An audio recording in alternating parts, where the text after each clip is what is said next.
Assalamualaikum warahmatullahi wabarakatuh.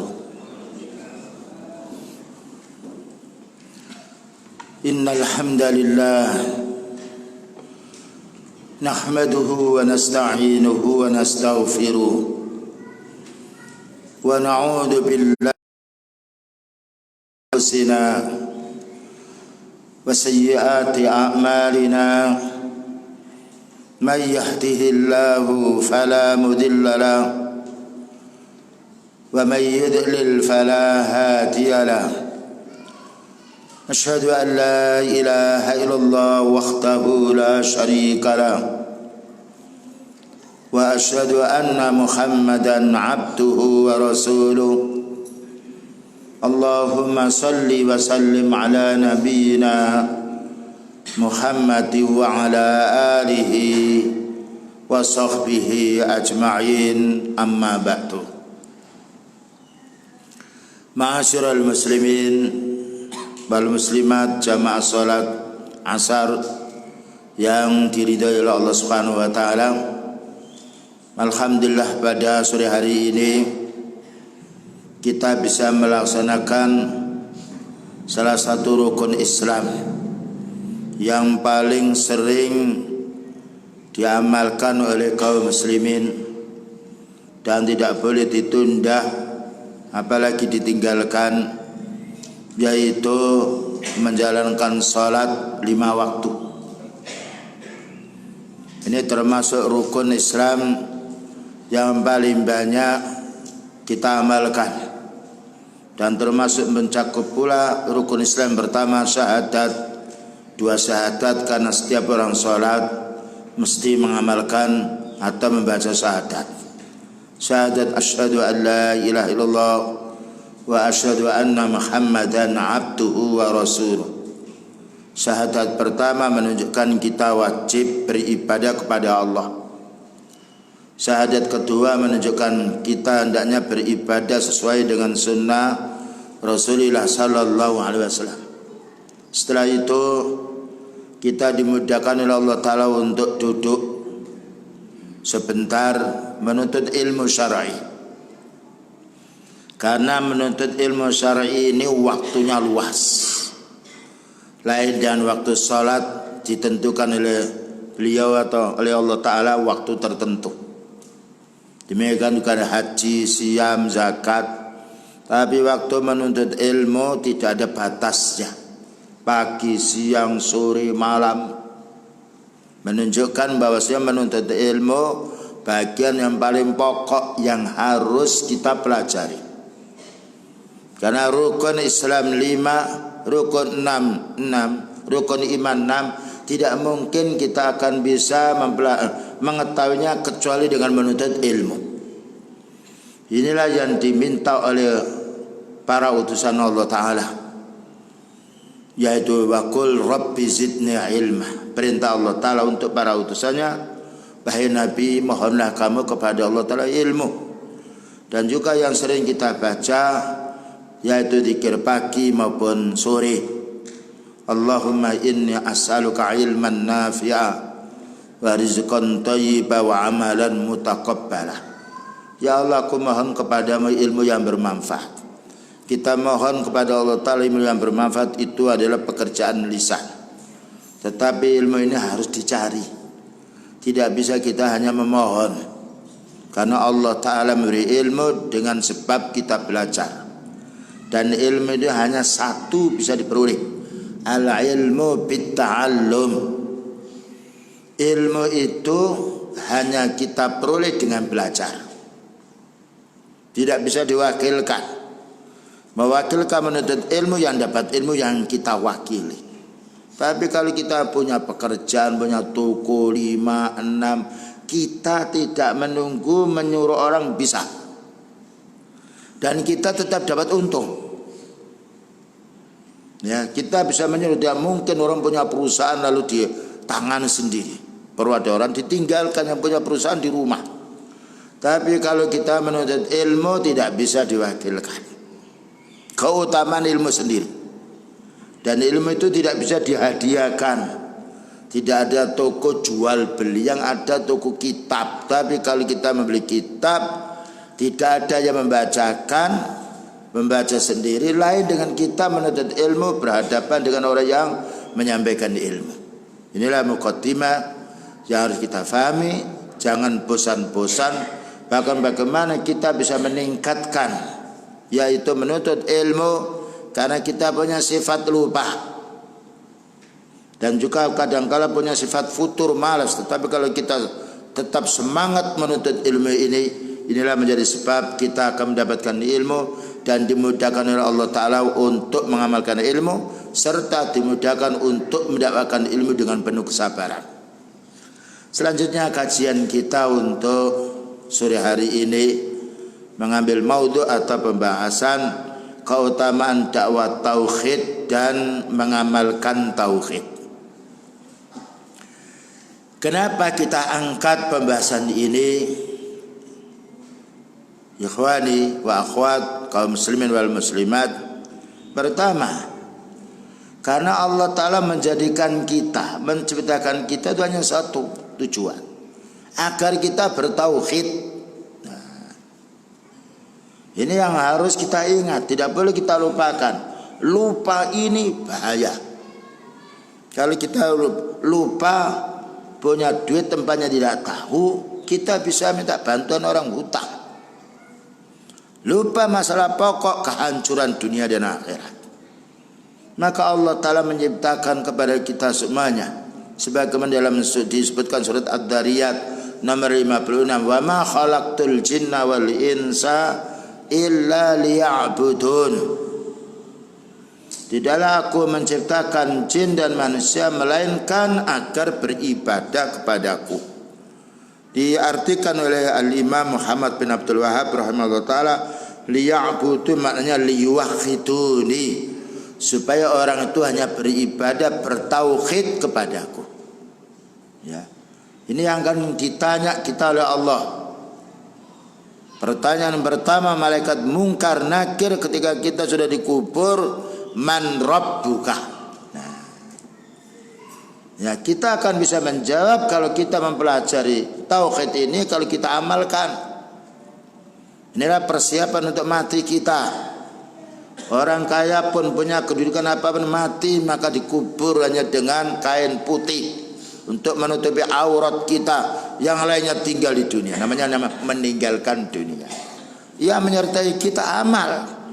Sedangkan amal itu yang kita harapkan adalah amal soleh, yang ini menjadi sebab baiknya orang itu di alam barzahnya, di alam kiamatnya, dan juga di alam akhiratnya. Kemudian juga nomor dua, kenapa kita harus memahami tauhid ini dan mendakwakan tauhid serta mengamalkan? Karena Allah Ta'ala mengutus semua para utusannya hanya satu ini. Bagaimana mengajak kita memahamkan kepada manusia dengan tauhid. Jadi dakwanya para anbiya bukan supaya mengikuti dirinya, bukan keuntungan dirinya, mengajak bagaimana kita ini supaya beribadah, bertauhid kepada Allah. Dengan dasar surat dari surat An-Nahl nomor 36. Ini garis-garis, ya, prinsip-prinsip yang kita pahami. Kenapa kita harus memahami tauhid, mengamalkan, mendakwakan? Karena semua para utusan ya ini. Dengan dasar ayat dari surat An-Nahl nomor 36, walaqad ba'asna fi kulli ummatir rasula an i'budullaha wajtanibut taghut. Dan sungguh kami telah mengutus setiap umat seorang utusan. Nah, lah utusan kita ini bukan mengajak mari makan yang enak, mari kita rekreasi, mari kita bangun ini, bangun itu. Tidak. Sepakat semua para anbiya ini dakwanya agar apa? Ani'budullah. Nah, agar umat ini beribadah kepada Allah, bertauhid kepada Allah. Ini yang menunjukkan pentingnya tauhid. Bukan hanya sekedar kita diperintahkan ibadah atau bertauhid, tetapi Allah mengutus utusan untuk membimbing kepada kita bagaimana kita bertauhid kepada Allah. Jadi ini bukan perkara yang ringan, yang boleh dihutang atau boleh dibelakangkan. Kenikmatan manusia dalam hidupnya, ketika dicabut rohnya, ketika di alam kuburnya, ketika di akhiratnya, ketika di alam akhirnya, ketentuannya tauhid. Yang nomor dua, wajtanibut taghut, supaya kita ini jauh dari beribadah selain Allah. Jadi bukan keuntungan beliau, bukan keuntungan pribadi beliau, karena beliau sudah bertauhid. Diutusnya para utusan bagaimana kita menjadi orang yang bahagia. Tidak ada kebahagiaan kecuali orang yang bertauhid. Karena orang bertauhid orang ditolong oleh Allah. Lihat semua para anbiya, walaupun kekuatan fisiknya kurang, ekonominya serba pas-pasan bahkan kurang, menang karena tauhid. Mengalahkan kekuatan besi, kekuatan jumlah orang yang banyak, kekuatan orang memiliki wilayah. Nabi Nuh alaihissalam menang karena tauhidnya. Nabi Ibrahim menang melawan Namrud yang lain karena tauhidnya. Nabi Musa alaihissalam dilawan oleh Fir'aun menang karena tauhid. Subhanallah. Kita enggak perlu takut kecuali takutnya pada Allah. Jadi orang yang muwahhid karena Allah akan menolong. Lalu Allah menjelaskan, faminhum man hadallah. Orang-orang yang didakwai oleh para utusan Allah Ta'ala ini sebagian ada mendapatkan petunjuk. Tapi Allah Ta'ala memberi petunjuk manusia yang didakwai oleh para utusan itu kalau kita menuntut ilmu. Dan itu kita rasakan sendiri. Ketika kita sering menuntut ilmu, terasa dalam hati ini. Tahu itu sholat wajib, tahu itu infak, tahu ini. Itu kebaikan yang kita perlu. Padahal menuntut ilmu kita ini belum semisal para sahabat. Subhanallah. Seandainya semisal para sahabat, kenikmatan lebih tinggi untuk kita. Kita ini menuntut ilmu ini masih sisa-sisanya kita kerja. Kalau para sahabat lain mencari rezeki itu sisa-sisa beribadah, sisa menuntut ilmu. Karena itu jarang kita jumpa para sahabat yang kaya raya, ada satu dua. Karena kesibukannya dengan ilmu, dengan ibadah. Ya. Para anbiya juga begitu. Beliau meninggal dunia masih punya hutang pada orang Yahudi, tapi hutang dibayar, baju perangnya dititipkan, ini jaminan saya. Nah inilah, jadi Allah Ta'ala mengutus para utusannya. Ketika para utusan didengarkan dan ditaati, itulah orang mendapatkan petunjuk. Faminhum man hadallah wa minhum man haqqat alaihi dhalalah. Sebagian mereka berhak disesatkan oleh Allah Ta'ala karena ada petunjuk tidak diterima. Ada nasihat dijauhi malah dimusuhi. Ibaratkan orang lapar dikasih makan, dia butuh malah makanan itu dicaci, dibuang. Gimana dia akan kenyang? Nah, inilah pentingnya kita kaum muslimin wal muslimat, jangan lupa memperbanyak waktu untuk menuntut ilmu. Terutama yang kita sudah lanjut usia, yang lupa kenikmatan muda kita. Kita kalau sudah tua seperti pohon, lihat itu, perlu disonggoh, dipotong, getahnya sudah tidak ada. Orangnya kalau sudah tua jatuh dia nggak bisa sambung, susuknya sudah habis, seret tenggorokannya. Sedikit periksa kesehatannya. Sudahkah periksa hati kita tentang dosa hati ini? Nah, periksa untuk kebaikan amal ibadah kita dengan menuntut ilmu. Dan alhamdulillah lebih mudah menuntut ilmu itu. Kita kalau masuk masjid tidak ada mana KTP-nya, mana surat bersih dirinya, bawa apa? Nah rupanya Allah dijaga oleh malaikat. Masuk ke hotel tanya, masuk ke tempat yang lain perlu ada sensor tertentu. Nah lalu Allah Ta'ala menjelaskan, fasiru fil ardi fanduru kaifa kana aqibatul mukadzibin. Berjalanlah kalian di permukaan bumi ini, perhatikan orang yang menolak dakwanya para utusan Allah Ta'ala, dihukum oleh Allah. Dan itu kenyataan. Ketika Fir'aun menolak dakwahnya Nabi Musa, dihancurkan. Ketika kaumnya Nabi Nuh menolak dakwahnya Nabi Nuh, dilanda banjir. Ketika yaitu Raja Namrud dan juga ayahnya menolak dakwahnya Nabi Ibrahim, dihancurkan. Tidak ada kehancuran musibah di permukaan dunia ini melainkan sebab karena menolak tauhid. Yang nomor 3, kenapa kita harus mempelajari tauhid ini? Rasulullah sallallahu alaihi wasallam mengutus Mu'adz bin Jabal dakwah ke kota Yaman sendirian. Tidak ada kawannya. Yang dihadapi itu orang ahli kitab. Bukan seperti kita mendakwai sama orang muslim, sendirian. Perjalanan bukan dengan mobil, bukan juga dengan yaitu pesawat naik unta. Bayangkan Yaman dari kota Mekah Madinah cukup lama sendirian. Penduduknya orang ahli kitab, orang Yahudi Nasrani. Apa katanya beliau? Innaka sata'ti qauman min ahlil kitab. Wahai Mu'adz, subhanallah, beraninya para sahabat dahulu itu karena merasa ditolong oleh Allah. Kamu akan mendatangi negeri Yaman, penduduknya ahli kitab banyak, Yahudinya Nasrani. Apa pesannya beliau? Falyakun awwala ma tad'uhum ilaihi syahadatu an la ilaha illallah. Maka hendaknya pertama kali yang kamu dakwai orang ahli kitab Yahudi dan Nasrani ini agar mereka bersyahadat, agar mereka mengerti bahwasanya hanya Allah Ta'ala yang wajib diibadahi.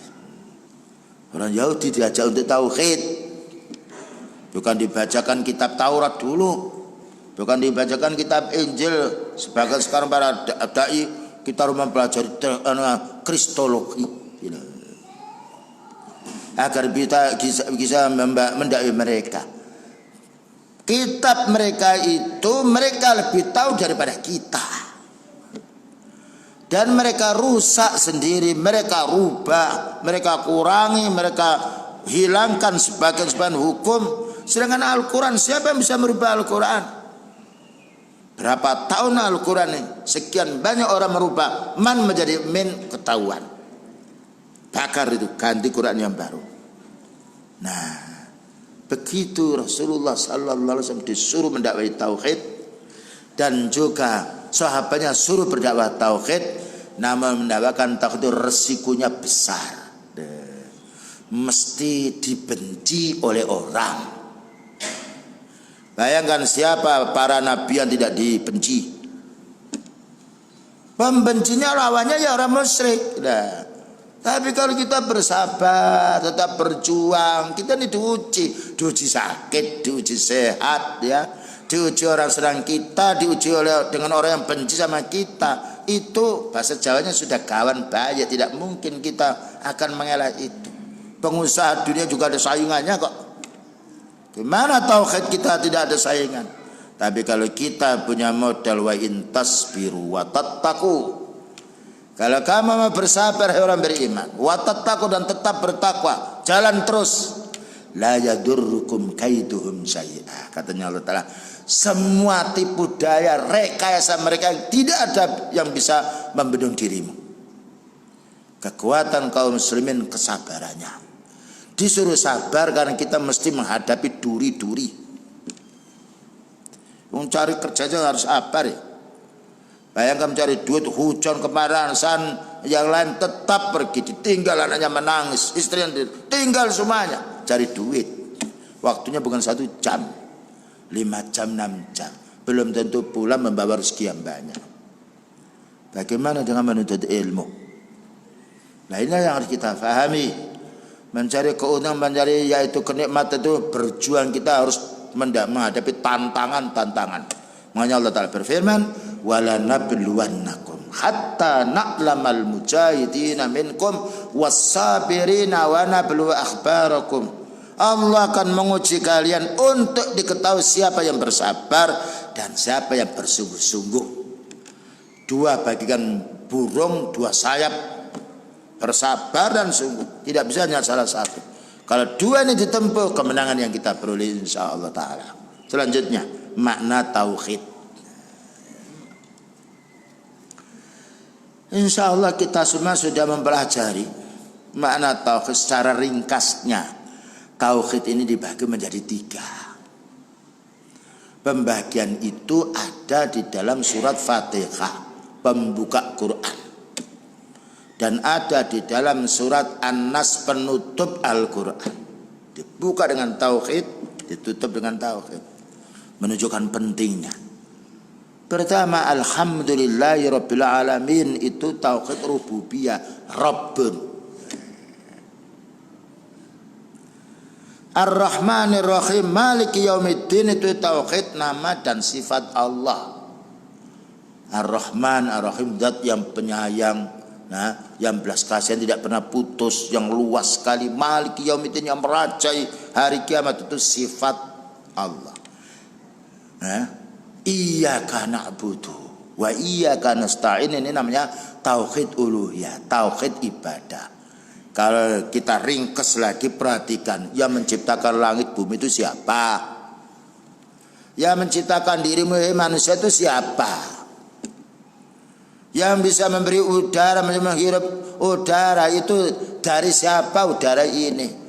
Ya. Kemudian siapa yang berkuasa? Siapa yang bisa menolak kehendak Allah? Itu kan menunjukkan kebesaran kekuasaan. Nah, kalau kita mengakui itu hanya Allah, kita hendaknya iyyaka na'budu, hanya kepadamu ya Allah kami ini bertauhid, kami beribadah. Wa iyyaka nasta'in. Jadi tauhid ada 3, termaktub di dalam surat Fatihah. Dalam surat An-Nas, qul a'udzu birabbin nas. Katakanlah, wahai Nabi, aku berlindung Rabb, kepada yang menciptakan manusia, yang memberi rizki manusia, yang memenuhi apa menjadi kebutuhan manusia, yang menjadikan sehat manusia ini, itu namanya Rabbun. Malikin nas, yang merajai, sifatnya. Siapa yang bisa mengalahkan kerajaan Allah? Tidak ada.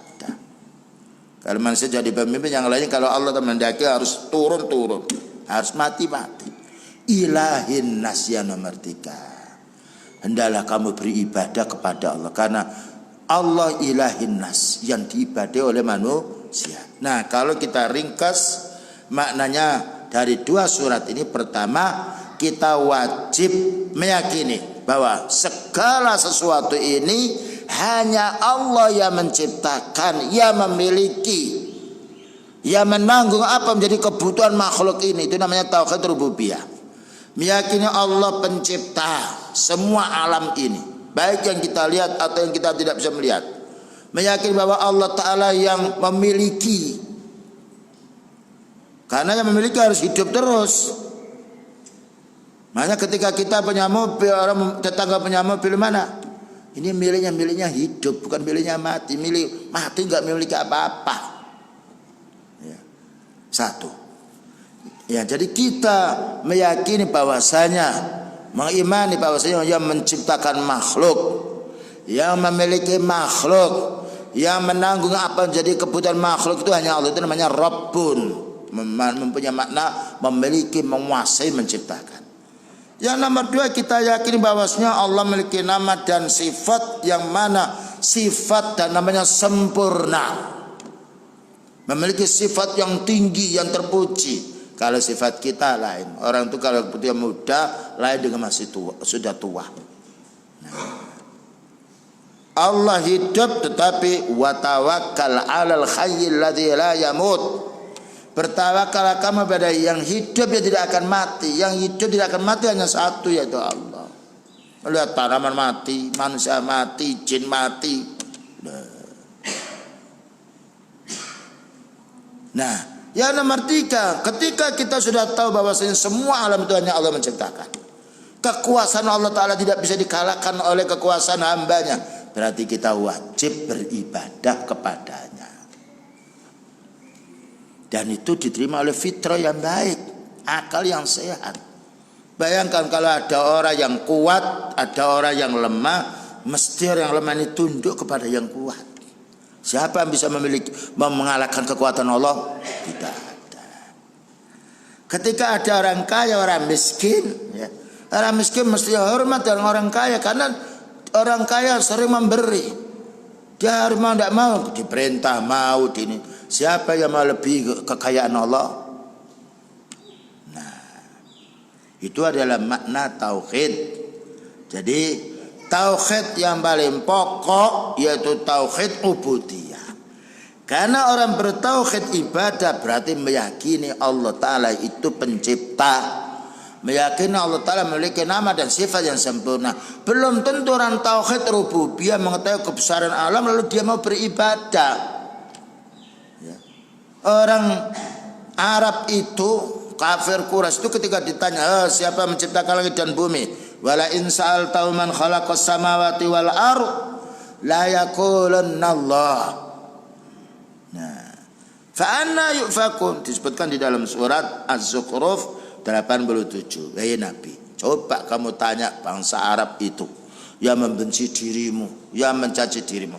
Wala in sa'altahum, jika kamu menanya manusia-manusia itu, man khalaqahum, siapa menciptakan manusia ini, siapa menciptakan langit dan bumi, la yaqulunna Allah, mesti mereka mengatakan Allah. Tidak berani bapak ibunya sendiri yang menciptakan dirinya. Lalu Allah menjelaskan fa anna tufakun. Kamu sudah mengaku seperti itu, kenapa kamu berpaling tidak mau beribadah kepada Allah?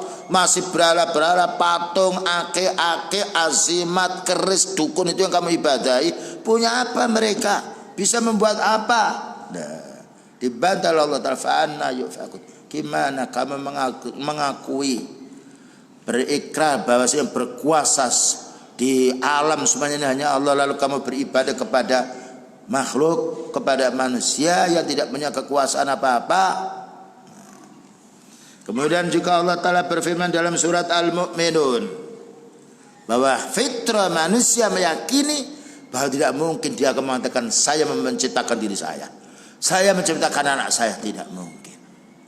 Qul man rabbus samawati sab'i wa rabbul arsil adzim. Tanya wahai Nabi, siapa menciptakan langit 7 itu dan siapa menciptakan ars yang agung itu? Saya qulunallah. Pasti mereka akan mengatakan Allah. Tanya pada mereka. Itu loh tanaman yang hijau riau itu siapa yang menumbuhkan? Kamu bisa menghirup udara segar itu siapa yang menciptakan udara ini? Air yang setiap hari kita minum segar itu siapa yang membuat air itu? Tidak akan dia akan menjawab manusia atau makhluk. Nah, ketika kita sudah disodorkan kebesaran kekuasaan Allah, ternyata tidak ada satupun makhluk yang bisa yaitu menandingi kekuasaan Allah Ta'ala, maka Allah mengatakan kul afala tattaqun. Kenapa kamu tidak takwa kepada Allah? Kenapa kamu tidak bertauhid kepada Allah? Kenapa kamu tidak beribadah kepada Allah? Ini kan dakwah yang mengasah otak manusia. Cuma manusia itu punya hawa nafsu. Yang benar fitrahnya menerima, hawa nafsunya menolak. Namun tetap kita dakwakan. Karena manusia menolak mesti ada. Yang menerima mesti ada. Fadzakir in nafa'atid dzikra. Beri peringatan manusia itu. Disuruh memberi peringatan. Lalu apa kelanjutan ayat? Ya. Fadzakir inna fa'atidz dzikra sayadzakkaru may yakhsha. Orang yang hatinya takut kepada Allah, mereka akan takut kepada Allah, akan mengambil peringatan itu. Wa yatajannabuhal ashqa. Dan akan menjauhi peringatan itu bagi orang tertutup hatinya. Kalau tanpa kita menyampaikan ilmu, tanpa mendengarkan ilmu, dari mana kita akan dapat sesuatu? Bayangkan orang-orang yang berhasil dalam urusan dunia, awalnya itu dengan ilmu. Orang kalau sepeda motornya rusak, dia bingung. 5 hari pun tidak akan bisa memperbaiki karena tidak punya ilmu. Ketika dia tahu bengkelnya 5 menit selesai. Oh ini tertutup, ini kerannya, ini bensinnya. Ini mbak lepas ini anunya kabelnya ini. Jadi strumnya lepas selesai. Mudah, enak orang punya ilmu itu. Nggak bisa dibujuki oleh orang. Ya, ini satu contoh. Jadi kita bisa beribadah kepada Allah Kalau kita menuntut ilmu, dan ilmu ini bukan hanya tauhid, walaupun ini puncaknya, karena tauhid membawai semuanya, semua ilmu-ilmu yang lain. Karena itu ayat yang turun pertama tauhid. Fa'lam annahu la ilaha illallah. Ketahuilah bahwasanya tidak ada yang diibadai kecuali Allah. Rukun Islam pertama tauhid, syahadat la ilaha illallah. Rukun iman pertama antu'mina billah, kau hendaknya beriman pada Allah. Pentingnya perkara yang sangat penting. Kemudian juga berikutnya keutamaan sekarang mendakwakan tauhid. Ya. Ketika Allah Ta'ala memerintah kita untuk bertauhid, mesti kita akan menanya faedahnya apa ya? Hasilnya apa yang kita peroleh sebagai seorang pedagang? Kalau tahu dia pedang, tahu ini kalau pelanggan 5 sekian dihitung keuntungannya, dia mau berdagang. Tapi kalau 5 hari 6 hari berdagang tidak ada yang beli, akan berubah. Saya tidak mau dagangan ini karena tidak ada yang beli, putus asa dia. Tapi kalau dia berdagang, wah ini ya apa itu pelanggannya banyak, ya banyak, senang kita ini. Keringat kita lupa dengan adanya keuntungan duit. Walaupun capek dihibur senang dengan laba. Tapi kalau kita laba banyak, punya laba 1000 apa? 1000 pulau lah. Untuk apa 1000 pulau itu? Dunia seperti itu. Dikejarnya mati-matian, yang diterima dibutuhkannya sedikit. Mati kita tinggalkan. Tapi orang beramal soleh semuanya untuk orang beramal. Man amila salihan fali nafsi. Orang beramal itu untuk dirinya, bukan untuk orang lain. Dan tidak ada ruginya. Kalau pedagang sekarang, dulu pedagang kaset tip hancur, sekarang tidak laku karena sudah ada USB. Pedagang CD nggak laku sekarang karena sudah ada USB. Pedagang kompor bangkrut, minyak gas mahal. Dunia seperti itu, pusing terus. Sama kalau kita menuntut ilmu, tidak ada ilmu yang tidak terpakai. Karena itu ilmunya Allah. Dan tidak ada amal yang kadaluarsa. Subhanallah. Itulah para anbiya tidak cemburu kenapa musuhnya orang-orang kaya. Karena para anbiya telah mendapatkan kenikmatan yang tidak didapati oleh mereka. Kenikmatan mereka yang tidak bisa dicicipi oleh orang lain. Kalau kita tidak punya mobil yang baik, orang mobil bisa, ayo ikut saya, senang gue enak numpak mobil yang baik. Tapi kalau orang tidak, anaknya dihafal 3 juz, orang tuanya tidak hafal, coba beri kepada ayahmu itu kasih 1 juz, nggak bisa. Ilmu, ya, tidak bisa dicuri, tidak bisa digendam, nah, tidak bisa disihir. Keutamaan ilmu ini yang harus kita kejar terus, supaya kita menjadi tambah baik amal kita, menjadi tambah lapang hati kita. Karena Allah Ta'ala menjadikan tenangnya jiwa itu bukan dengan harta. Tenangnya jiwa itu dengan ilmu dan amal soleh. Ala bidzikrillahi tatmainnul qulub. Ingatlah dengan zikrullah menjadi tenang jiwamu. Ketenangan manusia di masjid lain dengan di pasar. Hati-hati kalau bawa duit. Tidak ada orang di masjid mau nyopet duit. Maka keutamaan yang pertama, mendapatkan pujian dari Allah. Nah, ini. Jika Allah Ta'ala sudah memuji hambanya, tidak perlu kita dipuji oleh manusia. Segala kenikmatan miliknya Allah. Maka Allah berfirman di dalam surat Fussilat ayat nomor 33. Wa man ahsanu qawlan mimman da'a ila Allah wa 'amila salihan wa qala innani minal muslimin. Artinya, wa man ahsanu qawlan, tidak ada manusia yang paling baik omongannya, bicaranya paling baik, kecuali mimman da'a ilallah, mengajak orang untuk beribadah kepada Allah. Hayya 'alas shalah, paling baiknya bicara daripada bicara 1 jam ngalor ngidul. Mari kita sholat. Muadzin datang 10 orang, 10 dapat pahala tanpa dikurang orang datang itu. Karena Allah Maha Kaya.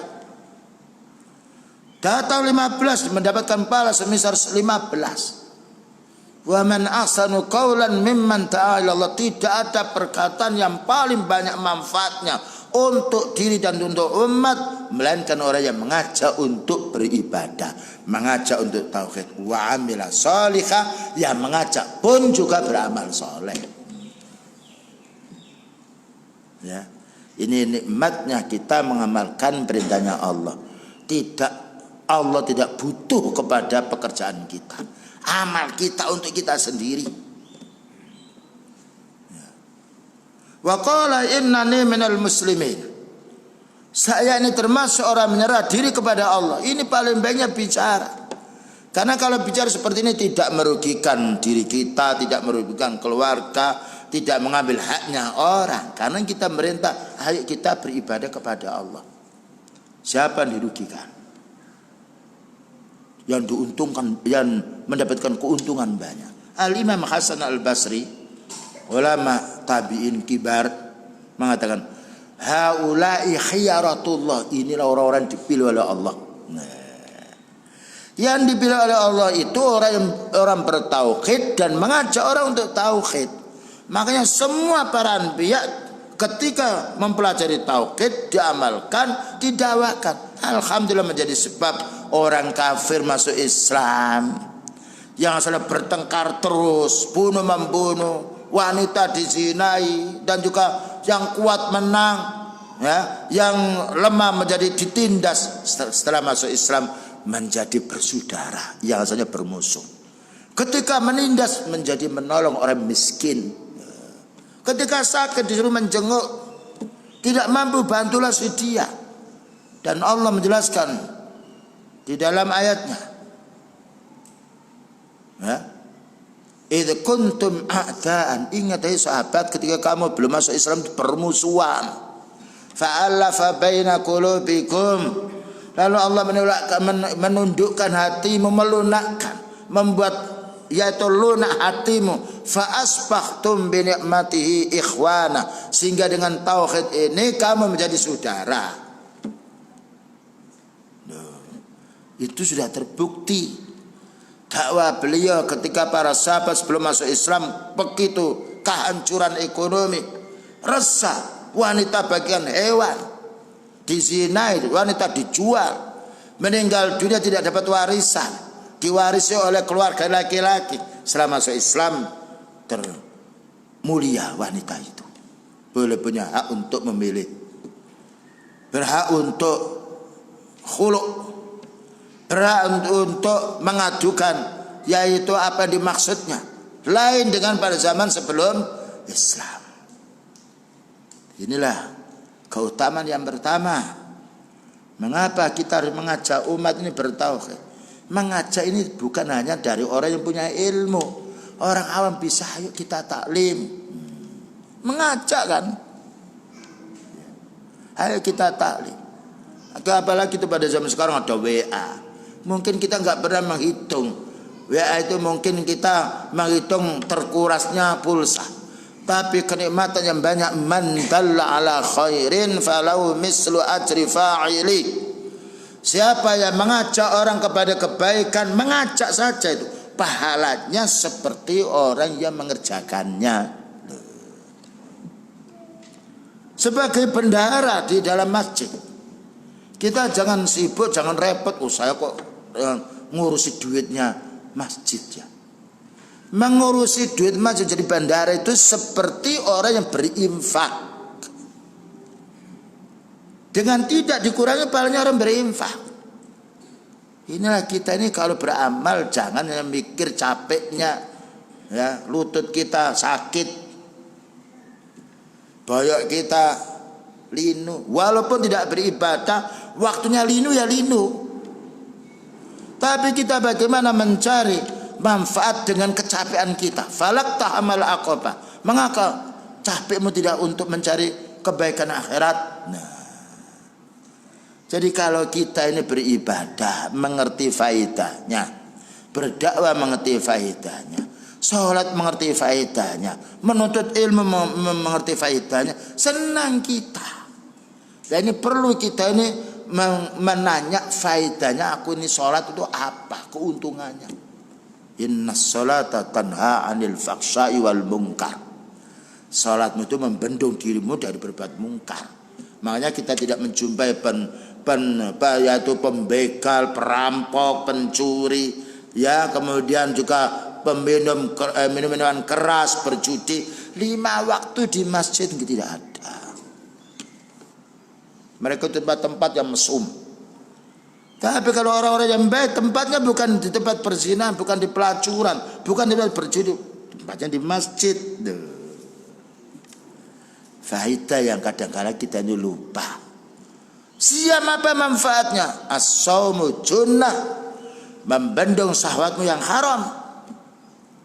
Siam menghapus dosa. Man shoma ramadhana imanan wa ihtisaban ghufira ma taqaddama min dhanbi. Siam ternyata ada faedahnya, mengalahkan faedah dunia. Orang berinfak, as-sadaqatu tudfi'ul khati'ah. Sedekah itu menghapus dosa. Nah, maka orang yang mendakwakan tauhid, baik kita dengan lewat SMS kita, WA kita, ya, selebaran yang lainnya itu, kita hanya jangan pikir repot, ini kok saya mengirim. Mengambil faedahnya. Apalagi pada zaman sekarang, dakwah sunnah ini nggak bisa dibendung. Lihat di YouTube, mereka marah-marah, Salafi, Wahabi. Itu berarti mereka sudah paham dakwah kita. Cuma hawa nafsunya tidak menerima, terungkap. Orang yang tidak tahu dia bisa mengenal dakwah dengan streamingnya, ya, dengan Facebooknya, dengan ini, menanya, loh, ini Ustadz kemarin ya, kemarin di Jakarta ya, loh, padahal dia tidak pernah tahu, menanya, dilihat ini yang kemarin jam sekian, nanya, setelah itu nanya buku hukumnya apa, dia berdekat, ini Ustadz katanya punya pondok, duit ya. Dengan ilmu, tidak usah kita paksakan kamu harus bayar sekian. Tidak. Subhanallah, dakwah tauhid. Yang nomor 2, penyebab tersebarnya ilmu din. Kenapa kita harus mendakwakan tauhid? Kenapa kita memiliki masjid? Kenapa takmir ini harus berusaha tetap terus bagaimana menuntut ilmu tersebar, agar orang mengerti yang wajib, dan agar orang itu mengerti yang haram untuk dijauhi, agar mengerti yang halal, agar tahu ini kedzaliman, ini yang baik, ini yang manfaat, ini yang tidak. Dengan dakwah tersebar kebaikan tanpa kita memaksakan mereka. Mereka kadang-kadang datang dari jauh itu hanya sekedar ingin tahu, saya ini Pak bekerja di tempat ini, katanya ini haram riba. Iya, langsung berhenti. Padahal kita tidak pernah mendoktrin kamu harus keluar dari itu. Tapi ilmu ini subhanallah, ilmu ala ilmu nurun. Ilmu itu menyinari hati. Tidak perlu kita memaksa. Orang-orang dihalang-halangi malah datang dia. Keutamaan dakwah tauhid ini. Makanya Allah Ta'ala berfirman di dalam surat Muhammad yang nomor 7, ya ayyuhalladzina amanu in tansurullaha yansurkum wa yusabbit aqdamakum.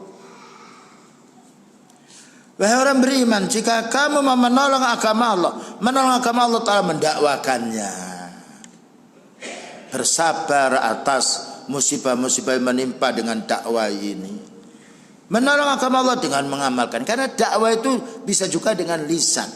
Dakwah yang lebih menarik lagi dengan akhlak kita, dengan ibadah kita. Berapa banyak orang, Masya Allah, si fulan itu pekerjaannya seperti itu saja, tapi kok bisa 5 waktu di masjid ya. Salih menuntut ilmu nggak pernah tidak hadir. Padahal yang pekerjaannya itu ya sepeda motoran, menjual ini, menjual itu. Tapi masyarakat ini tahu. Orang mendapatkan petunjuk, tahu. Loh, seperti itu bisa mengaji. Kenapa saya tidak bisa seperti si dia? Berpikir sendiri. Nah, tersebar dakwah ini. Wasabbit aqdamakum, dan Allah akan meneguhkan tauhidmu, meneguhkan pendirianmu, meneguhkan imanmu. Ya, teguhnya iman, teguhnya pula yaitu prinsip dalam kita beramal karena sebab adanya dakwah. Kemudian juga dirahmati hidupnya. Dirahmati oleh Allah Ta'ala hidupnya orang yang mengamalkan tauhid, yang mendakwakan tauhid ini. Dengan dasar hadis yang diriwayatkan oleh Imam Bukhari, rahimallahu imra'an sami'a minni. Allah belas kasihan pada orang yang mendengar dari saya. Ya, katanya beliau. Allah belas kasihan kepada manusia yang mendengar dari saya. Apa didengar itu? Hadisan. Fahafidahu, lalu dihafalkan, diamalkannya, hatta yuballighahu khairahu, sehingga didakwakan kepada orang lain. Jadi datanya rahmat itu dengan ilmu diamalkan dan didakwakan. Cuma kalau kita belum maksimal, ya belum bisa merasakan nikmatnya. Ya, makanya orang kalau punya ilmu sudah kuat sekali ilmunya itu melalaikan kenikmatan dunia. Jadi karena itu para ahli hadis dia ada yang cemburu, kenapa fulan bisa begini bisa begitu, urusan dunia. Karena dia mendapatkan kenikmatan yang tidak dimiliki oleh mereka. Dunia itu bisa dibeli. Tidak bisa membuat kita pesawat, tidak bisa membuat pesawat terbang. Kita kasih punya duit bisa naik pesawat terbang. Tapi ilmu tidak bisa dibeli. Amal soleh tidak bisa dibeli, tidak bisa dihadiahkan. Urusan dunia sebetulnya mudah. Ketika ada orang kufar yang mampu membuatnya, kita nggak usah pusing-pusing. Karena mereka membuat kalau tidak dinaiki oleh orang Islam ya tidak ada artinya. Mereka itu butuh kepada kita dengan produksinya. Ya. Kita butuh dengan amal kita, butuh dengan dakwah kita. Karena orang beramal saleh dimiliki sendiri.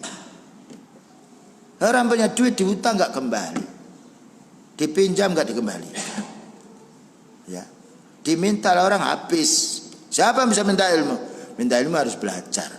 Belajar bukan dikurangi ilmunya orang mengajar, malah bertambah kuat ilmunya. Subhanallah, keutamaan dakwah. Maka Allah Ta'ala belas kasihan terhadap hambanya yang mau mendengarkan din, mau diamalkan, hatta yuballighahu khairahu, sehingga disampaikan kepada orang.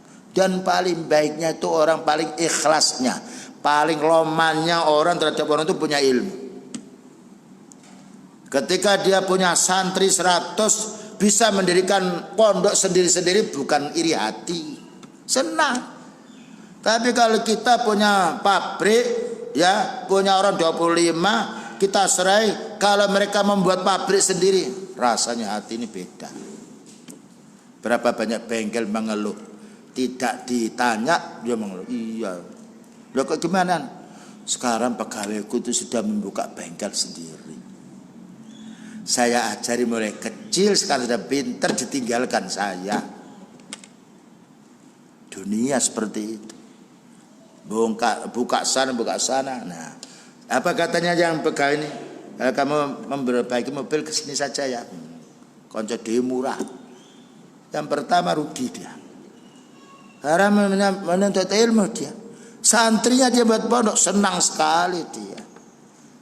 Karena pertama dengan dia mendirikan pondok, dia berdakwah, kita yang memberikan ilmu sedikit itu dapat pahala banyak karena disebarkan oleh mereka. Makanya Allah Ta'ala memuji orang punya ilmu. Man ahsanu qawlan mimman ta'a ilallah wa amila salihah wa qala innani minal muslimin, yang kita baca tadi, yaitu surat apa tadi? Fussilat nomor 33. Kemudian juga berikutnya faedah yang lain, penyebab orang mendapatkan petunjuk. Dengan dakwah tauhid ini banyak orang yang mendapatkan hidayah. Karena hidayah itu turun dengan sebab. Kita tuh kenyang sebabnya apa? Segar, minum. Punya anak, sebabnya nikah. Punya ilmu, menuntut ilmu. Allah Ta'ala menciptakan sesuatu dengan sebab. Menakdirkan masuk surga sebab beramal soleh. Menakdirkan masuk neraka karena dosanya. Maka Rasulullah sallallahu alaihi wasallam bersabda, berwasiat kepada sahabat Ali menantunya. Apa kata beliau? Ini bendera kamu pegang, perang. Subhanallah. Dipesankan kabar gembira yang itu membuat semangatnya berjuang, melupakan kecapean dan melupakan was-wasnya. Fawallahi la ayyadiyallahu bika rajulan wahidan khairan laka min khumurin na'am. Hadis yang diriwayatkan Imam Bukhari. Begini sahabat Ali, seandainya Allah Ta'ala memberi petunjuk kepada orang sebab kamu, satu orang saja, orang itu mendapatkan petunjuk sebab kamu yang mendakwai, sebab kamu yang menasihati, itu lebih baik untukmu daripada unta merah. Unta merah itu waktu dulu kebanggaan hartanya orang Arab. Kalau sekarang bukan unta. Bayangkan satu orang saja. Kalau engkau berdakwah mendakwai mereka, mereka masuk Islam dengan sebab dakwahmu, itu untukmu lebih baik daripada dunia ini. Karena dunia kita nikmati sedikit. Masak nasi 15 kilo yang kita makan satu piring. Apalagi kalau orang itu sudah tua, ditakar nasinya. Tapi kalau kita beramal saleh untuk kita semuanya. Nah, inilah menjadi sebab beliau mengatakan, fa wallahi, demi Allah wahai Ali, la ayyahdiyallahu bika rajulan wahidan. Seandainya Allah memberi petunjuk orang karena kamu yang mendakwai satu saja, khairun laka min khumurin na'am. Itu lebih baik untukmu daripada dunia yang kamu miliki. Karena dunia ini kita butuhkan saat kita masih hidup. Kalau sudah mati, inqata'ah, putus. Demikian juga dalam satu hadis, man da'a ila huda, siapa yang mengajak kepada petunjuk, kana lahu minal ajri, dia mendapatkan petunjuk, tuna ayang kusamin ujurihim syai'un, tanpa dikurangi orang yang mendapatkan petunjuk ini. Jadi kita tunjukkan dia mau sholat, ayo kita sholat, mau sholat, kita mendapatkan pahala semisal orang sholat itu tanpa dikurangi pahala orang sholat. Karena Allah Maha Kaya. Berapa liter air yang kita minum gak pernah berhenti, gak pernah habis.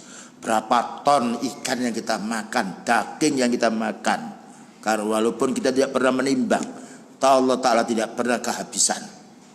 Dan berapa beras yang kita makan, berapa buah-buahan kita makan, tidak pernah sepi kekurangan. Karena Allah Ta'ala wahuwal ghaniyul hamid, Allah Maha Kaya lagi Maha terpuji. Kemudian juga nomor 5, di antara penyebab, di antara faedah orang itu berdakwah, mendakwakan tauhid ini, orang akan bisa mengenal yang hak dan yang batil, mengenal yang haram untuk dijauhi, mengenal yang baik untuk diamalkan.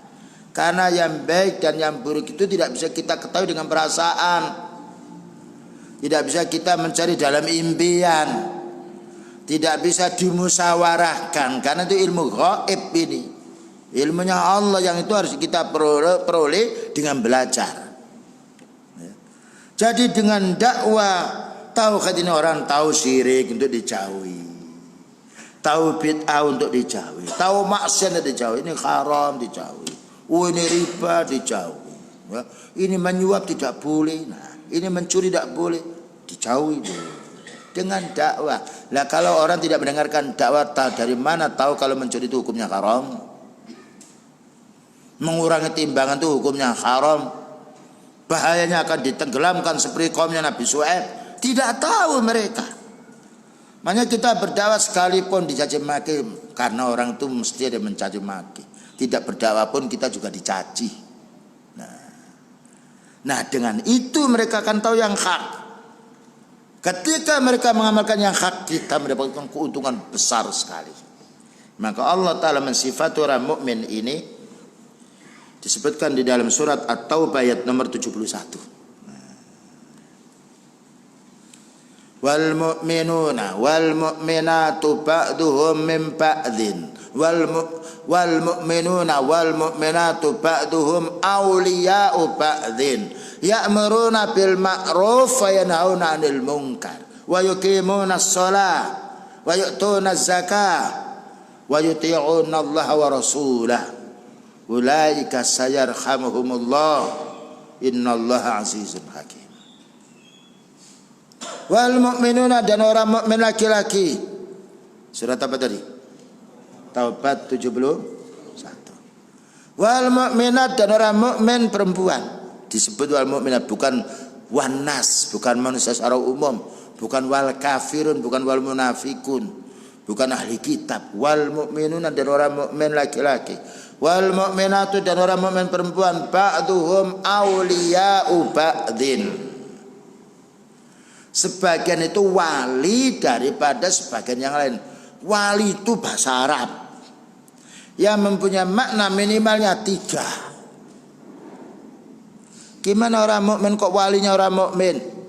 Wanita mukminah walinya untuk wanita yang mukmin. Wali itu punya 3. Pertama punya makna dekat, seperti wali murid, dekatnya dengan anaknya. Waliul amri, pemimpin, dekatnya dengan yang dipimpin. Mana dekat? Jadi orang mukmin itu tidak perlu menjauh, harus dekat. Yang nomor 2, wali itu bermakna mencintai. Allahu waliyul ladzina amanu. Allah mencintai hamba yang beriman. Ketika Allah mencintai hamba yang beriman, tidak perlu kita walaupun dibenci oleh orang, tidak ada madaratnya. Ketika Allah Ta'ala mencintai, bayangkan Allah mencintai para anbiya sekalian musuh, sekalipun musuhnya memusuhi, tetap Allah mencintainya. Siapa bisa merubah kecintaan Allah Ta'ala? Yang nomor 3, mana wali itu? Tolong menolong, bantu membantu. Nah, jadi Allah Ta'ala mensifat orang mukmin terhadap orang mukmin minimalnya 3. Dekat, bukan menjauh. Yang nomor 2, menyayangi bukan membenci. Yang nomor 3, saling gotong royong. Tolong menolong itu sifat yang dibutuhkan oleh orang. Fitrah manusia ingin memiliki 3 ini, tapi hawa nafsu ini yang membendungnya. Nah, bayangkan kalau orang mukmin memiliki sifat yang Allah Ta'ala jelaskan ini betul-betul dipenuhi, dikerjakan, baik kita. Lalu apa? Dalam hal apa kita ini harus dekat dengan saudara kita? Dalam hal apa kita ini harus mencintai saudara kita? Dalam hal apa kita ini harus tolong menolong? Ya'muruna bil ma'rufi. Nah, tolong menolong, mencintai, saling dekat untuk menyampaikan yang ma'ruf, menyampaikan yang baik yang dari Allah, memerintahkan tauhid, memerintahkan sunnah, merintah salat, merintah untuk menuntut ilmu, merintah untuk sedekah, merintah untuk kurban, merintah untuk yang baik yang lainnya. Wa yanhauna 'anil munkar, dan juga hendaknya membendung perkara yang mungkar. Beritahu ini syirik jangan dikerjakan. Nah, begitu aja.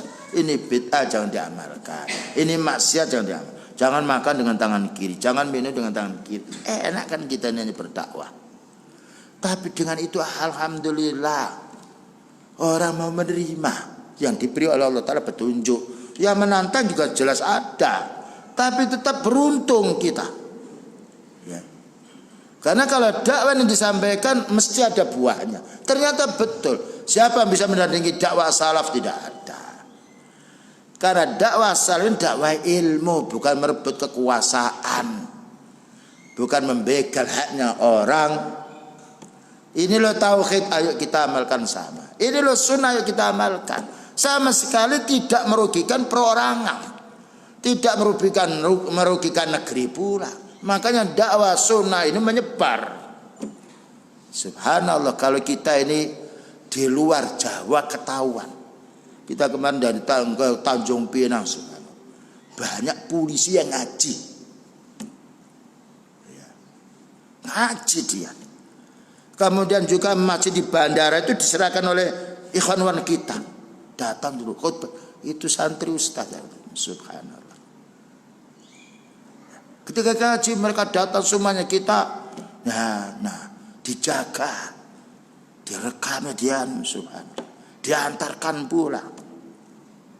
Di luar Jawa seperti itu. Ternyata menyebar bukannya di tempat kita. Inilah dakwah tauhid. Menanya, pakai jenggot pula, gimana? Enggak apa-apa. Cingkrang pula dia loh. Ya, kemarin juga pernah disampit itu, ya, nyonya Polresnya juga gitu. Pakai seperti ini, biasa saja. Ikut ngaji, dicatatnya jam 9 sampai jam sekian. Nah, ternyata dakwah sunnah ini tidak bertentangan dengan fitrah manusia. Ya menentang tuh hawa nafsu. Nah, kalau hawa nafsu itu kena kepada tokoh umat, bahaya daripada hawa nafsunya orang awam. Kalau hawa nafsu itu mengidap kepada orang punya ilmu, lebih bahaya lagi. Makanya kita tetap mendakwakan sunnah ini. Ya, karena apa? Orang supaya tahu yang benar, supaya tahu yang mana yang salah. Ya, sekalipun orang itu dicaci maki, dihajar yang lainnya, tetap jalan dakwah. Karena Allah Ta'ala menolong hambanya. Dzalika bi annallaha maulal ladzina amanu. Yang demikian itu Allah Ta'ala menolong hambanya beriman. Selanjutnya pula, mendapatkan pahala yang banyak sekali. Masya Allah keuntungannya dakwah tauhid ini. Keuntungannya antum merumuskan bagaimana taklim ini bisa berjalan.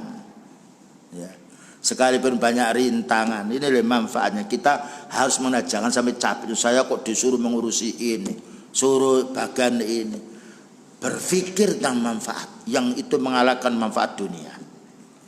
Maka Rasulullah SAW bersabda, man 'allama ilman, siapa yang mengajarkan ilmu, bukankah itu dakwah? Falahu ajru man 'amila bihi, dia akan mendapatkan pahala seperti orang yang mengamalkan. Ya, kita menyebarkan WA, masuk, kita hanya modal berapa WA itu, datang. Kita itu mendapatkan pahala semisal orang yang datang, tanpa dikurangi orang datang. Man 'allama ilman, siapa yang mengajarkan ilmu? Mengajarkan ilmu bisa juga orang punya ilmu, bisa juga pengantarnya. Ayo kita taklim, kan mengajak ke ilmu. La yanqusu min ajril amili, Allah Ta'ala tidak mengurangi pahalanya orang yang beramal, tidak mengurangi pahalanya orang yang dia hadir. Lain dengan orang sebagai kepala untuk mencari pekerja. Mau kerja sama saya ya? Iya. Tapi nanti gajimu saya potong 5.000 satu orang. Nah, kalau 1.000 orang sudah berapa? Ya, ketika dia mendapatkan gaji terpaksa harus transfer ini dipotong yang mencarikan pekerjaan. Dakwah lain. Tidak perlu kita motong pahala, Allah Ta'ala Maha Kaya. Subhanallah. Ya. Berapa banyak orang sudah mau kerja sama saya, tapi saya nanti dikasih yang karena saya mencarikan. Dunia itu seperti itu. Kalau orang berdakwah tidak perlu kita motong pahalanya untuk orang yang kita ajak, karena Allah Ta'ala Maha Kaya. Dan juga ada hadis, man dalla ala khairin falahu mislu ajri fa'ili. Siapa yang menunjukkan jalan yang baik akan mendapatkan pahala semisal yang diamalkan oleh orang yang diajak itu. Makanya upayakan kita ini menyebarkan dakwah. Ya, dengan Facebook kita, dengan WA kita, dengan SMS kita, atau dengan telepon kita, sekedar menyampaikan ayo taklim, datang pahalanya banyak. Tidak, kita sudah mendapatkan pahala karena melaksanakan perintah. Dan juga ada hadis yang lain yang diriwayatkan Imam Muslim, man ta'a ila huda, barang siapa yang mengajak kepada petunjuk. Orang awam bisa, orang sakit bisa, orang kurus bisa, orang sehat bisa. Ya, ayo taklim. Di sana jam sekian taklim. Kalimat yang pendek itu, berapa huruf. Kalau datang kenikmatannya banyak. Kana lahu minal ajri, dia akan mendapatkan pahala misla ujuri man tabi'ahu, seperti pahalanya orang yang diajak tadi. La yang kusumin dalika syai', tanpa dikurangi pahalanya. Berapa banyak hadis yang menunjukkan anjuran kita untuk menyampaikan tauhid, termasuk juga menyampaikan ibadah. Banguni anak kita, wa'mur ahlaka bis shalah, ayo nak bangun, dapat pahala kita. Ketika bangun 5 salat, dapat pahala kita tanpa kita mengurangi pahalanya anak kita. Bangun istri kita, istrinya semangat, bangun suaminya, bangunnya yaitu saudaranya, cucunya. Pekerjaan kita cari pahala itu banyak, tidak ada kita yang rugi. Kalau berdagang bisa juga rugi, satu hari bisa juga tidak laku, bahkan juga kadaluarsa. Ya, ini sudah waktunya sudah habis. Dakwah tidak ada waktu yang habis, amal tidak ada yang kadaluarsa.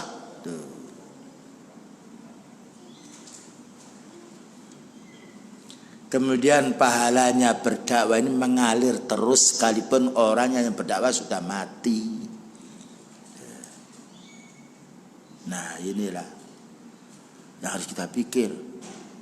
Beliau bersabda, idza matal insanu inqata amalu. Kalau manusia sudah mati tidak bisa, sudah putus amalnya. Sholat tidak bisa, sudah putus kan. Mau taklim sudah putus. Mau zakat dia mati. Mau sedekah tidak bisa. Mau silaturahmi tidak bisa. Mau mencegah orang sakit tidak bisa, putus. Tetapi ada pahala yang tidak putus, walaupun kita sudah meninggal dunia.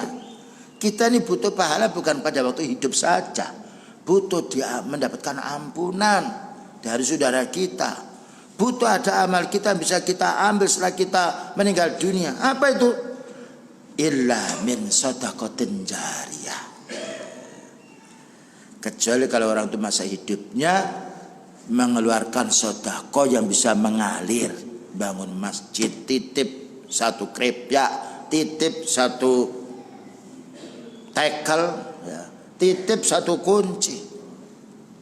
Bangun masjid kita mati, cucu kita, anak kita terus kalah dengan bangun kita rumah. Bangun rumah kita, bangun rumah, yang masuk rumah kita anak kita, bapak kita, mertua, hanya berapa orang, tapi masih banyak manfaat. Tapi dibandingkan masjid tidak bisa, karena masuk masjid 5 waktu. Bukan hanya orang tua kita, orang yang lain. Ketika kita mati, yang melanjutkan masuk masjid bukan keluarga kita, tetangga, anaknya tetangga, terus nggak pernah berhenti. Makanya ada hadis, man bana masjidan yabtahi bidzalika wajha Allah banallahu lahu baitan fil jannah. Siapa yang bangun masjid, ketika dia bangun masjid memang niatnya untuk mencari wajah Allah, ridha Allah Ta'ala, Allah akan bangunkan rumah di surga. Bahkan ada suatu hadis, man bana masjidan kamafhasi kutotin. Siapa yang ikut bangun masjid, andil hanya semisal lubangnya susuh burung. Sangkar burung itu dari apa? Besi apa dari monel itu? Sangkar burung yang dibuat oleh burung itu loh, bukan dari manusia yang membuatnya. Dari rumput itu, lihat itu susuhnya itu dari rumput. Itu kalau dijual laku berapa? 1.000? Enggak laku. Mungkin tidak ada orang. Tapi sekecil itu pun, kalau orang itu dia mempunyai, taruhlah dia mampunya hanya 1.000. 1.000 itu kali 700, berarti 700.000. Allah berfirman, matsalul ladzina yunfikuna amwalahum fi sabilillah. Perumpamaan orang yang menginfakkan hartanya fi sabilillah, kama sali habbatin, seperti 1 biji yang ditanam. Ya. Ambatat sab'a sanabila, muncul 7 bulir. Fi kulli sumbulatin mi'atu habbah. Setiap bulir 100, berarti 700. Itu 700. Wallahu yudhaifu liman yasha. Allah menggadaikan lebih daripada 700. Tidak ada orang yang rugi, orang beramal. Dengan syarat 2. Apa itu? Ikhlas. Ikhlas tempatnya apa? Hati. Orang sakit bisa ikhlas. Orang kurus bisa ikhlas. Orang lumpuh juga bisa ikhlas, karena amal hati. Orang miskin juga bisa ikhlas. Enak kita mencari pahala ini. Tapi kalau menjadi orang kaya lumpuh nggak bisa. Kecuali kalau memang sebelumnya sudah kaya. Tapi tidak ada faedahnya kekayaan itu kalau orang itu lumpuh. Bayangkan orang punya makan enak, punya tempat lalu dia sakit. Orang sakit itu lidahnya pahit. Bagaimana merasakan kenikmatan dunia yang dia miliki. Tapi kalau orang itu sehat sekalipun nasi saja dimakan nikmat. Ternyata sehat itu kenikmatan yang tinggi untuk urusan dunia kita, mengalahkan kenikmatan dunia yang lain. Bagaimana dengan kenikmatan iman? Yang nomor 2, ilmin yuntafa'u bi. Nah ini ilmu yang disebarkan, mengajar tahsin, mengajar tauhid, mengajar ibadah, mengajar akhlak. Yang tidak mengajarkan tapi mengajak dapat. Tadi man da'a ila huda. Yang mengumumkan dapat, man dalla ala khairin. Siapa yang mengumumkan kebaikan, siapa yang mengajak kebaikan. Subhanallah, mencari pahala ini tidak susah, tidak sulit. Tidak harus ke tempat yang jauh. Tidak harus dibutuhkan badan sehat. Maka bagaimana ilmu yang bermanfaat? Bahkan Syekh Abdul Aziz bin Baz rahimahullah ta'ala memberitahu, mungkinkah orang awam bisa menyampaikan ini? Bisa. Belikan kitab ustadz itu, belikan kitab murid itu. Loh, bagi orang memiliki yaitu uang, dilebihkan oleh Allah Ta'ala. Belikan. Ini kamu butuh apa? Kamu mondok di mana? Apalagi sampai ditanggung, saya akan insya Allah saya akan membiayai kamu selama 5 tahun. 5 tahun belajar terus Quran, hadis, sunnah. Nah, kita kadang-kadang nggak berpikir tentang manfaatnya. Berpikir kok mengeluarkan duit terus. Berpikir tentang hasilnya ini. Inilah hadisnya. Kalau sudah meninggal dunia, maka dia punya ilmu yang dengan uangnya itu mengenyalakan anaknya orang lain. Maka anak ini mengamalkan, berdakwah. Orang yang menyekolahkan tadi, yang menanggung tadi dapat pahala terus. Wa walidin awwalatin sholihin yad'ula, atau anak soleh yang mendoakan. Ternyata 3 ini yang mengalir terus tatkala kita sudah meninggal dunia. Ya, sedekah jariyah itu bisa berupa masjid, bisa berupa tanah wakaf, bisa berupa kita menanam tanaman berbuah. Setiap berbuah nilainya kita sedekah, sekalipun dimakan oleh codot, sekalipun dicuri oleh orang, dinilai itu sedekah. Loh, keutamaan orang yang menanam tanaman yang berbuah. Beda dengan bunga loh. Kalau bunga ya hanya sekedar mata melihat, nyirami mesti. Tapi kalau berbuah, masya Allah, sebenarnya kita makan jambu itu Ustaz, ya, ini jatuh saya ambil. Jangankan yang jatuh, kamu ambil di atas. 1000 jambu, nah, dapat pahala kita ini. Dimakan orang kira, diambil dapat kita, dirinya itu sedekah. Subhanallah. Makanya Rasulullah SAW mengajarkan kita menanam tanaman yang berbuah. Nah, menggali sumur. Sahabat Utsman bin Affan wakaf sumur. Sumur terus, orang meninggal dunia berapa lama ngurus sumur. Nah inilah amal jariah yang banyak. Ya, orang yang telah meninggal dunia tetap pahalanya. Kalau seandainya kita ini dimatikan oleh Allah Ta'ala, tahu seperti itu, terus dihidupkan lagi, barangkali kita gak perlu mewah urusan dunia, perlu kita tabung di akhirat. Tapi karena kita harus mengimani seperti ini, nah ini studi banding bagi orang kuat imannya dan bagi orang tidak beriman. Makanya kita ini sering menuntut ini supaya hidayah itu datang. Anak yang soleh juga begitu. Bayangkan semua doanya para anbiya bagaimana? Rabbi habli minas sholihin. Ya Allah, berilah aku ini anak yang soleh. Ya. Kalau kita orang tua yang soleh, anak itu soleh, subhanallah, kenikmatan sendiri. Nabi Zakaria berdoa, Rabbi habli min ladunka dzurriyyatan thayyibah innaka sami'ud du'a. Ya Allah, berilah aku ini keturunan yang baik, dzurriatan thayyibah, entah itu anaknya, cucunya, ya. Innaka sami'ud du'a, karena Engkau ya Allah mendengarkan doa. Doanya orang yang ibadur rahman, yang dijamin masuk surga. Rabbana hablana min azwajina wa dzurriyyatina qurrata a'yun waj'alna lil muttaqina imama. Ya Allah, karunialah aku ini, istri-istri kami, keturunan kami, qurrata a'yun, penyejuk jiwa. Penyejuk jiwa itu bukan dengan harta yang banyak, bukan dengan kedudukan.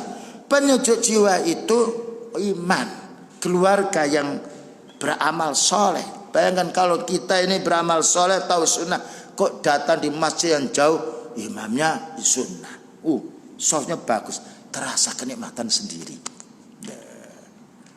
Tapi kalau kita punya orang tua, punya kakek, punya juga keluarga, saudara, ketika kita pas menjenguk atau berziarah, masjidnya diimami oleh saudara kita yang itu bid'ah, sakit hati ini.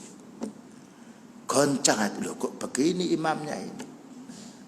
Jadi kenikmatan ini bukan kenikmatan makan yang enak, yang itu hanya di lidah, nanti kotorannya akan keluar dari tubuh kita. Kenikmatan yang hakiki, kenikmatan di iman. Ala bidzikrillah tatmainnul qulub. Kenikmatan yang lain bagi orang mendapatkan tauhid, yang mengamalkan tauhid, dimintakan ampun oleh semuanya makhluk. Kita ini kadang-kadang jauh-jauh ingin cari orang supaya mendoakan kita. Maka dari Aisyah radhiyallahu anha qala Nabi sallallahu alaihi wasallam muallimul khairi, yang mengajarkan kebaikan, yang mendakwakan tauhid, yastaghfiru lahu kullu syai'in, semua makhluk itu memintakan ampun, hattal khaitanu fil bahri, sampai ikan-ikan yang di lepen, ikan yang di laut, ikan yang di sungai mendoakan sebenarnya Allah, ampuni hambamu yang berdakwah ini, yang beramal soleh ini. Bahkan juga malaikat Allah berfirman, wa yastaghfiruna lilladzina amanu rabbana wasi'ta kulla syai'in rahmatan wa ilma. Ya Allah, hambamu yang sholat ini, yang menyampaikan ilmu ini, ampun ya Allah. Malaikat itu yang mendoakan, yang tidak makan, tidak minum, tidak berbuat dosa. Nah, ini kalau kita sedang menggarap dakwah di masjid kita kerjasama dengan saudara kita, ingat kemuliaan-kemuliaan yang untuk bekal di akhirat kita. Baik, itu yang dapat disampaikan. Barangkali ada pertanyaan, silakan. Ya, silakan. Mengetahui keutamaan mendakwakan tauhid, apakah melazimkan bagi kita untuk ketika mengadakan kajian atau mendatangkan ustadz, hal atau sesuatu yang disampaikan itu hanya bersumberkan dari kitab-kitab tauhid, atau bisa juga yang disampaikan dari kitab-kitab yang lain? Kitab yang lain contohnya apa? Misalnya pembahasan kitab siro atau iya. Tauhid itu puncaknya, jadi akarnya. Nah, akar itu dia punya pohon, punya cabang. Cabangnya iman banyak, termasuk menjelaskan tentang menyingkirkan gangguan di jalan, imatatil adhani tariq, membahas masalah sirah. Tapi puncaknya itu tauhid, karena tauhid mesti mengandung sirah. Perjalanannya para anbiya berdakwah, itu kan sirah nabawi, menjelaskan tentang masalah ibadah. Ibadah tidak akan diterima kalau tidak bertauhid. Akhlak tidak akan diterima kalau tidak bertauhid. Karena Allah Ta'ala tidak mau disekutukan dengan hambanya. Jadi dakwah tauhid itu bukan hanya murni mengajak kita, hubungan kita dengan Allah Ta'ala saja. Hubungan dengan hamba yang diperintahkan oleh Allah Ta'ala, melaksanakan perintahnya, berarti kita bertauhid kepada Allah. Cuma kita harus mencari orang-orang yang betul-betul punya ilmu. Jangan hanya sembarang qala Allah Ta'ala wa qala Nabi. Karena orang ahli bid'ah pun juga qala Allah Ta'ala wa qala Nabi. Orang munafik juga qala Allah Ta'ala wa qala Nabi, tapi ditafsir oleh hawa nafsunya. Lah ini perlunya kita bertanya kepada siapa kita menuntut ilmu. Sebagaimana tukang bangunan bukan hanya orang untuk gemuk, tapi dilihat ini ahlinya bangun apa tidak. Kalau ahlinya suruh garap, kalau tidak, walaupun dia badannya kuat, walaupun punya alat cetok yang lainnya, kalau bukan ahlinya tidak. Nah, orang listrik juga begitu, walaupun dia kurus, sakit, tapi keilmuannya itu kita panggil dia. Nah, ya, ini pentingnya kita memahami makna dakwah tauhid. Karena tadi setelah dakwah tauhid, salat, zakat, terusnya. Nah, itu cabang semuanya. Puncaknya rukun iman yang pertama tauhid, rukun Islam yang pertama tauhid. Yang lain itu mengikuti. Kalau tauhid tidak ada, yang lain tidak diterima. Orang beriman kepada malaikat, beriman kepada Rasul, beriman hari kiamat, tidak beriman kepada Allah Ta'ala, tidak bertauhid, tidak diterima. La in asyrakta la yahbatanna amaluka. Kalau kamu syirik, tidak akan diterima semua amalmu yang baik. Apakah kalau kita ngajar dengan ikhlas ilmu duniawi seperti di bidang teknologi, mendapatkan transfer pahala? Dilihat dulu keilmuan masalah urusan dunia. Kalau kita untuk menunjang keberhasilan dakwah, keberhasilan ibadah, masjid ini butuh listrik,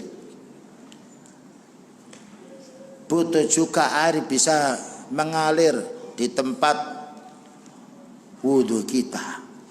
Kalau kita punya keilmuan dunia ini, kita bergabung, nanti kalau ada apa-apa listrik rusak bisa dipanggil saya ingin, karena ini keilmuan saya yang kami punyai. Nah, dibetulkan, dapat pahala. Ya. Jadi ilmu duniawi ini kalau itu asal halal, kemudian kita gunakan untuk manfaat dalam masalah urusan din, ini ilmu duniawi, ini mikrofon ini. Ada orang mengerti tentang sound system. Ini ada karatnya. Ini apa, ini perlu diganti kabelnya.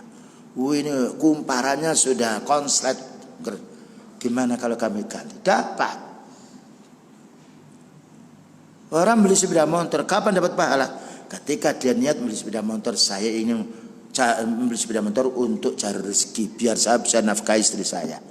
Masjid ini jauh dari rumah saya, agar saya bisa menempuh di masjid dengan sepeda motor ini. Nanti kalau ada taklim, saya ingin bisa yaitu naik sepeda motor ini supaya mudah. Loh, niatnya banyak. Membeli sepeda motor asalnya mubah. Tapi kalau kita punya niat ibadah, ini untuk kalau ada orang sakit, mau saya bonceng ke rumah sakit kalau dia mau, atau ada orang perlu pinjam sepeda ini karena dia sedang ada suatu kepentingan, nah saya pinjam. Niatkan innamal a'malu binniyat, dapat pahala. Makanya upayakan ilmu yang bermanfaat ini, sekalipun itu ilmu duniawi. Kalau ada manfaatnya untuk ilmu din, dapat pahala. Karena kita juga bukan hanya butuh ilmu din, butuh pula. Nah, orang bangun masjid butuh orang yang ahli bangunan. Ya, memasang ensel yang lain butuh orang yang ahli. Ya, tidak bisa orang ahli hadis suruh masang itu karena dia keahliannya lain. Makanya ada ayat fas'alu ahla dzikri in kuntum la ta'lamun.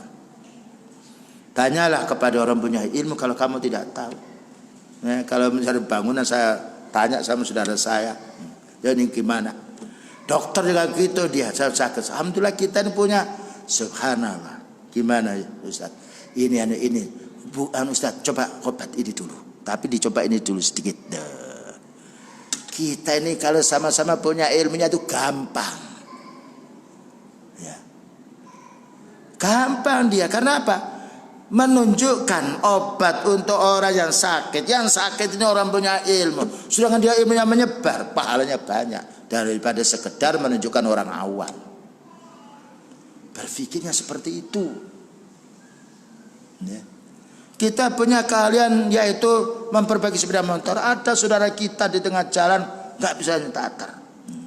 Oh iya, Pak, bisa kami bantu sebentar, barangkali bisa. Ternyata ini tersumbat krannya. Loh ini Pak, ini kotor Pak, ini kotor yang banyak. tok pasang lagi. Nah, berapa menit pahalanya banyak sampai tujuan orang itu. Ada orang sebenarnya di jalan dia yaitu malikul barang, kita tahu itu kasihan sekali. Bisa Pak saya bantu? Kita turun dari pesawat, ada orang tua membawa barang, kita satu kita bantu. Bisa Pak kami bantu, kami bawakan. Senang orang itu, dapat pahala kita. Wallahu fi aunil abdi ma kana al abdu fi auni akhi. Allah akan menolong hamba selagi hamba itu menolong saudaranya. Ternyata lapangan untuk mencari surga ini bukan sempit, luas sekali. Cuma kita harus tahu ilmunya. Siapa tadi yang tanya tadi? Di sini. Iya.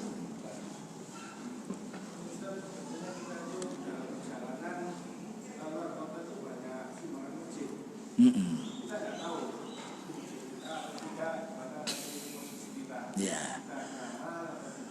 Iya. Jadi kalau kita minta orang minta di jalan, saya nggak ngasih. Dengan dasar itu membendung jalan. Itu tempatnya orang lewat, bukan tempatnya orang minta. Saya nggak memberi. Yang nomor dua, nanti kita tidak tahu masjid untuk apa. Allah berfirman, wala taqfu ma laysa laka bihi ilmun. Kamu jangan berbicara, berbuat atau menyumbang yang kamu tidak tahu. Bisa jadi kita menyumbang niatnya baik, tapi itu digunakan untuk kebid'ahan, digunakan untuk syirik. Berarti termasuk wala ta'awanu 'alal ismi wal 'udwan. Jadi kita selagi tidak jelas, kita tidak memberi karena tidak jelas. Ya. Tapi kalau itu jelas, saudara, kita sendiri dan kita tahu ini. Nah ini kita satu-satu gimana sih? Orang bagus itu saudara saya. Kalau kamu tidak percaya, saya ajak ketemu. Nah baru kita mendapatkan berita yang baik. Jadi apapun dia minta, nah, orang minta itu asalnya tidak boleh. Kalau itu untuk kalau minta untuk kemaslahatan umat, kita harus tasabut dulu. Orang ini benar apa tidak? Bisa istiqomah apa tidak? Ada orang minta sumbangan masjid, ternyata 50% diambil, 50% untuk masjid. Padahal orang itu menyumbang untuk masjid. Ada orang mengatakan saya bantu saja, tapi saya minta sekian persen. Nggak perlu. Nah, karena orang nyumbang itu untuk masjid. Tahu-tahunya 50% diambil. Kotak-kotak juga begitu, kita lihat dulu. Kalau memang orang itu memang orangnya bagus dan kita kenal dengan baik, ini duitnya untuk masjid. Karena orang itu menyumbang itu untuk masjid, bukan untuk pribadi. Ya. Kalau kita sudah tabayun betul, baik kita sumbang. Kalau tidak, bukan kita menjadi orang kikir, tidak. Kita disuruh tasabut. Ya ayyuhalladzina amanu in ja'akum fasiqun binaba'in fatabayyanu. Hei orang mukmin, apabila ada berita, maka dari orang-orang yang fasik, yang tidak jelas, tabayun dulu, dilihat dulu beritanya, jangan ditolak dulu, jangan diterima dulu, sampai kita tahu perkaranya. Wallahu a'lam bishawab. Saya rasa cukup. Wassallallahu ala nabiyina Muhammadin wa ala alihi wasallam. Subhanakallahumma bihamdika asyhadu an la ilaha illa anta astaghfiruka wa atubu ilaik. Walhamdulillahil alamin. Wassalamualaikum warahmatullahi wabarakatuh.